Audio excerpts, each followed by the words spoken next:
Hey, what's going on, guys, and welcome back to another episode in my Football Manager series. This is episode number 13.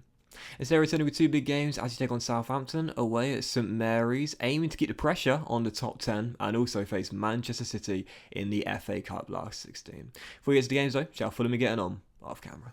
So of course in the last episode you saw our 1-0 loss at home to Spurs, then the 3-0 win over the Borough to send us through to the 5th round of the FA Cup. Just 3 games off camera as we closed out the January transfer window, and as you can see, yeah, it was alright, but also heartbreaking at the same time. Now, of course, we had another mid-season struggle just like last season. I'm glad to say I think it's probably over now.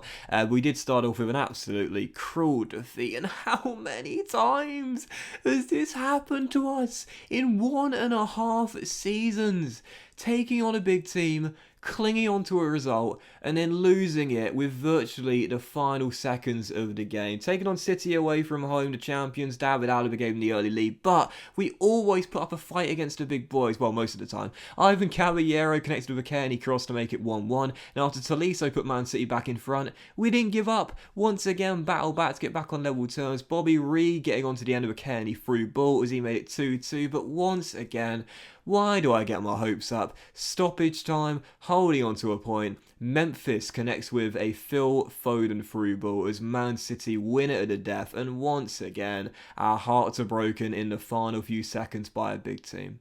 Same old story, Fulham just cannot cling on to results against the big teams in the dying seconds, but what I've always found in life is that when you have disappointment and failure, you bounce back with some strength and resilience. Back-to-back wins and back-to-back clean sheets follows. We got back on track. First, a 3-0 victory away against the Toffees at Goodison Park. Bobby Reed bagged a brace in this game, and Tyrone Mings, I believe, scored his first goal for the club in this game. I think it was first goal for the club, heading in a free kick in a 3-0 victory as he beat Everton for the first time in the series, and then a 1-0 victory in a London derby at home to Brentford, followed at Craven Cottage. Bit of a lucky win this one, didn't play very well, but final 6 minutes of the game, long ball launched forward and Bobby Reed's first shot saved by Raya, but the rebound, I might have to zoom in to see it for sure, but I think he chip Rabona'd the ball into the back of the net. It was definitely a chip, very cheeky. Whether it was a Rabona or not, I'm not entirely sure my graphics are good enough to tell. But anyway, back-to-back wins in the Premier League, my word, do we need it? Because we only had one win in 10 games prior to that in the league. As you can see, back-to-back victories do move us back up the table just a little bit. We've notched ourselves up to 12th place right now with 11 games to go, 33 points on the board. Look, we're well off a European place. That's not going to happen, as we know. But, to be fair, Southampton right now with 45 points away. They're in 9th place right now. Wolves only have 37, only 4 points clear of us. So top 10 is a possibility. And we're currently 14 points off Newcastle in that third and final drop zone place as well. I'd take mid-table, but there's definitely a top 10 possibility.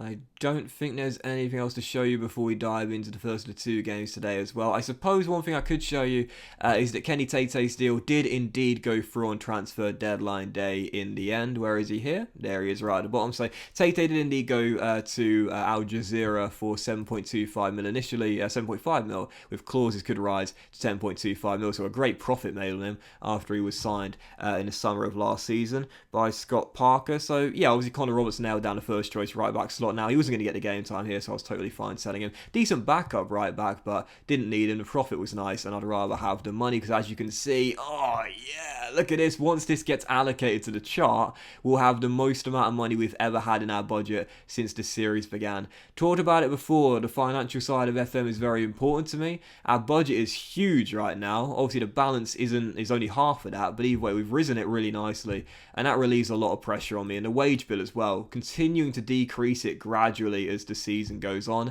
and the series goes on.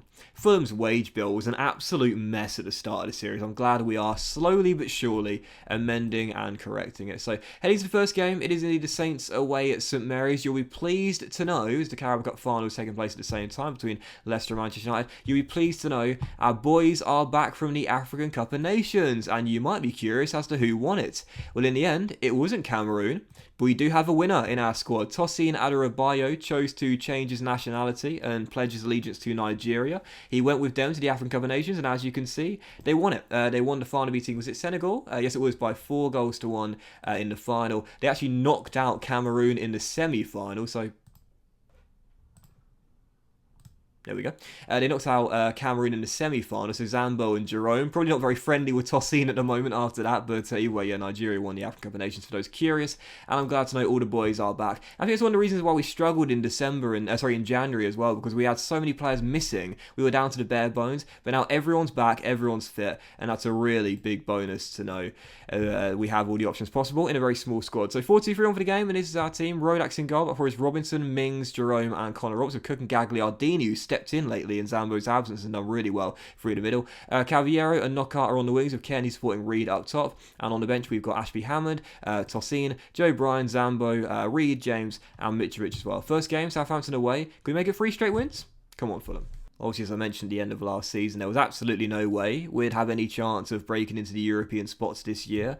But, sneaking into the top 10, we had an outside shot of doing that, and we still do, with just 10 games remaining come the conclusion of this one. So it's definitely possible, but what you'll see is that we've got a ridiculously tough run to end the season off. We've got like all of the big boys in the final 5 or 6 games, so yeah, it's going to be very, very hard to break into the top 10 unless we win these games prior to the final run-in. But to be honest, I won't really mind one bit. We're pretty clear of the drop zone right now. There are several teams below us that are in far weaker positions.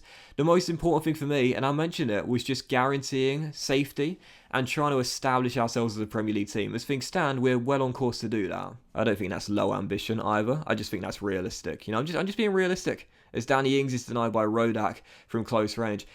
Some people think I'm a pessimist. I'm not. I'm a realist, honestly. And realistically, I can tell I'm not a very good player at the game, and it takes me time to build my team up. So, yeah, realistically, finishing 12th, 13th, 14th place, it's a step up from last year, and we're slowly but surely making progression. And Teller is through, and Rodak again with another incredible save. I tell you what, I know he had the absolute howler against Arsenal, where, if you think about it, he was definitely at fault for the first goal, and probably the second, even thinking about with the positioning being so poor. But I tell you, mate, Marek Rodak has been an absolutely brilliant sort of player to come back from his loan spell and nail down that first choice goalkeeper spot. It was a gamble, not replacing Alphonse Areola, but I think you've got to be honest here, it certainly paid off. A draw in this game will take us up to 34 points.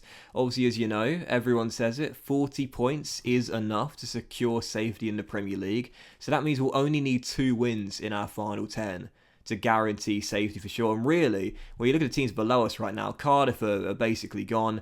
Crystal Palace and Newcastle can still definitely get out of it, but there's a bit of a gap here between Brighton to the bottom 3.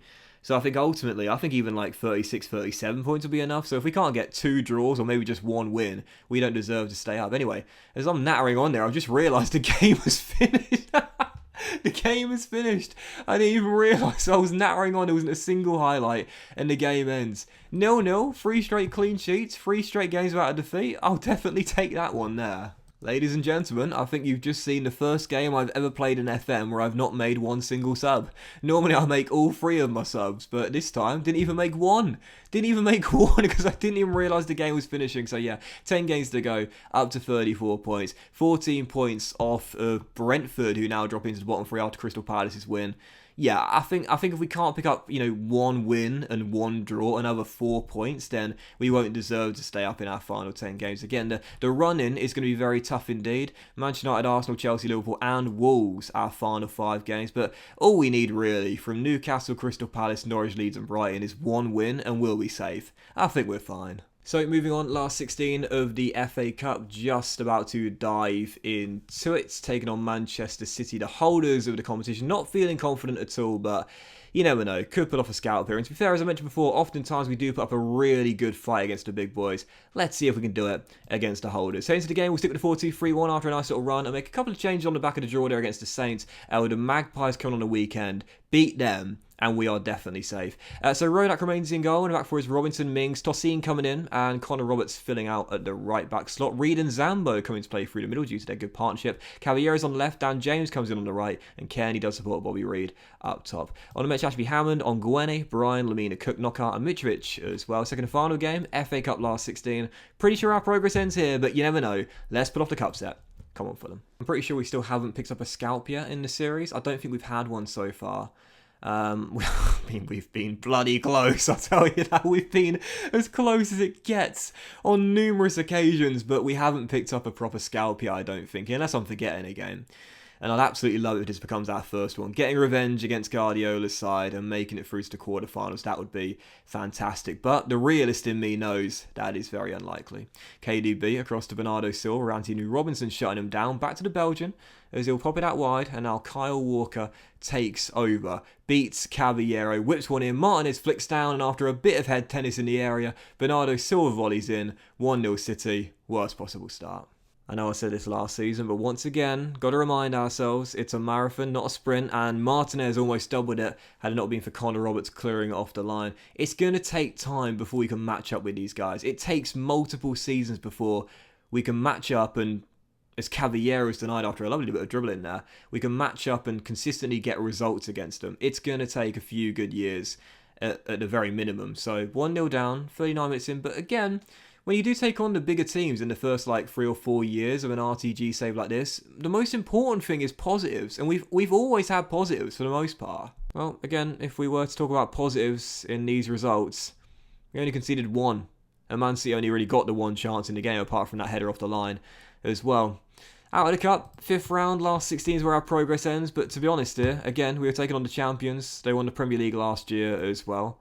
Yeah, I mean, to be honest, I think most people probably would have thought we got thrashed in the game, but even so, out of the FA Cup there. But at the moment, I'm not too concerned about this. Not at all. It's a marathon, not a sprint. We reached the 5th round. That's where the ball wanted us to get to. No shame in getting knocked out by the holders. And currently, as it stands, the best team in England as well. And the most important thing to me is to keep our heads above water in the Premier League. 10 games to go. I feel very confident we'll be able to do that. Perspective, baby. Perspective. But that was this episode of the Football Manager series, guys. Thank you for watching. Hope you have enjoyed it. If you have, then please drop a like. Much love to you all. Have a fantastic day. I'll tell you what we'll do. I feel confident we'll pick up at least 1 win here. I feel we'll come out with Brighton at home, because if we do struggle, that could be a massive game there against Graham Potter's side. And then the first of the big run to end the season off against the Red Devils as well. Have a great day, guys. Much love to you all, and I'll see you for the next episode of our Football Manager series, which will probably be the penultimate one of Season 2 very soon.